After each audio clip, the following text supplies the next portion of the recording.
St Andrew's Church. Entering Rochford from the west prior to 1777, you would first pass what is now the Lawns, which may have been the old gatehouse to the Rochford Hall estate. To avoid the coaches and carts heading down Armwell Lane between Hockley and Rochford, many people would take the long footpath, which passed in the front of Rochford Hall and the imposing St Andrew's Church. But in 1777, the owner of Rochford Hall decided to dissuade travellers from this natural approach to Rochford, running past his front door, so he built Hall Road slightly away from his property and included a bridge across the Roch tributary.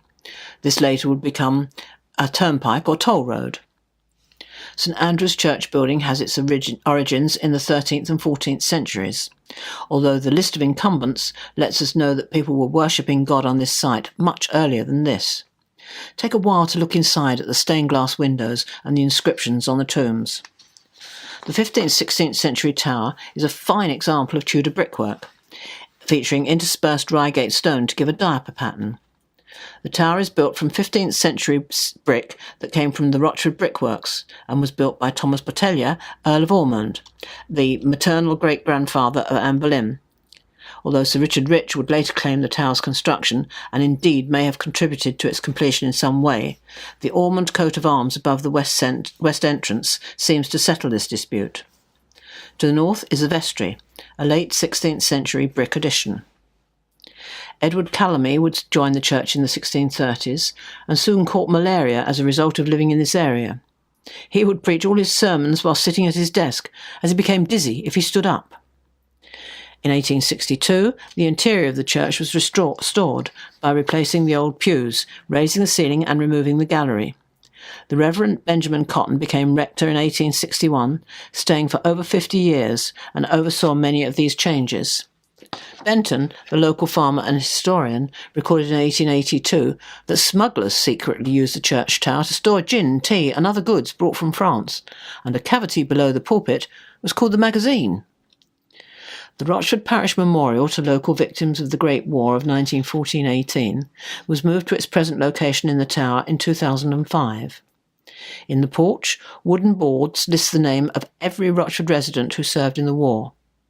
The Great War caused difficulty for faith groups, especially when conscription became law. The peculiar people wrestled with this topic. Was it right for men to bear arms against each other? Some took on work of national importance, which meant that they could help the war effort without actually fighting. Others became conscientious objectors, and of this group, many would serve hard labour in Dartmoor jail. The conditions there were hard. Food was consistently bad, and anyone caught looking out of his cell window during the day was punished with 3 days of a bread and water diet.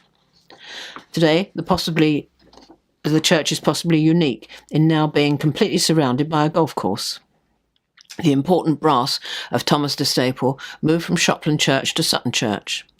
With the closure of Sutton Church, Thomas looks to be on the move again, with plans to relocate the brass to St Andrews. Thomas de Staple was one of the most famous individuals of Shopland, and a former resident at Shopland Hall. He was a sergeant-at-arms to King Edward III, and fought in the Battle of Crecy in 1346, but died on the 3rd of March in 1371, most likely whilst protecting the king.